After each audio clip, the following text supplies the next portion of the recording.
Welcome everybody to the first lecture of creating our malware, and in this video we're going to see what options do we want our malware to have.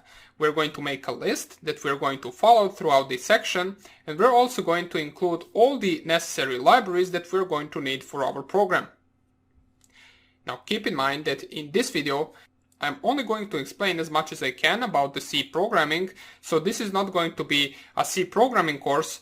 This is just going to be us coding an actual malware and me explaining all the functions that we are going to use throughout our code. Okay, so first of all, let's create a list. So what we're going to do is we're going to navigate to the desktop directory in our machine. Now, if you're using Windows directory, don't worry.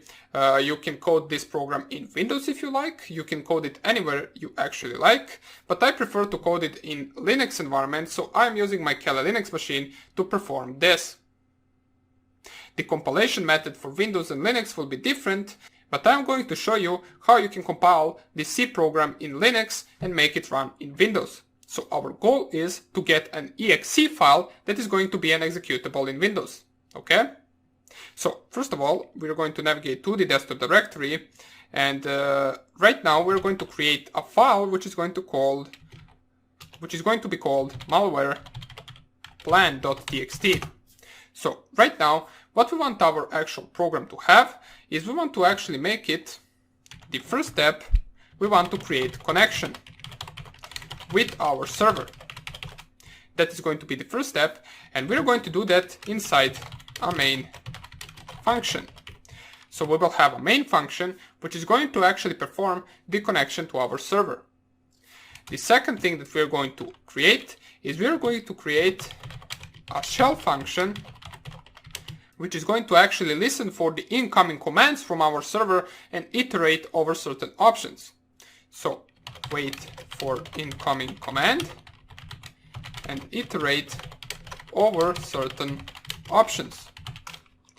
The next thing that we want to create is we want to create our program to be able to actually run on boot time. So we want our program to automatically start every time the target restarts their machine. So automatically start program when machine is rebooted. Okay? And the fourth thing is going to be that our program is going to be able to actually start any other exe program that we specify in the command. So start/spawn other programs. The fifth thing, we want to be able to navigate through different directories, so we're going to type right here navigating through different directories.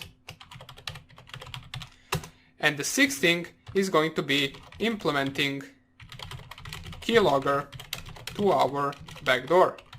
Now keep in mind that we might not actually perform all of these tasks in this order, but we're going to accomplish all of them throughout this course. And we might actually add anything else that we come up with throughout our coding session. So let's save this program so we have it somewhere, or this file in our case. And right now let's start off with coding the backdoor. So we're going to call it nano backdoor.c. We're going to have it saved on our desktop, and in this video, as I said, we're only going to import the desired libraries that we need. So right here we're going to type include and then open tag stdio.h, and this is standard input. So the next library that we're going to include is stdlib.h, and libraries in C programming have the .h extension, so you're mostly going to import the .h actual files in C programming. Now keep in mind we are also performing C programming and not C++. So the next library that we're going to need is we're going to include the unistd.h.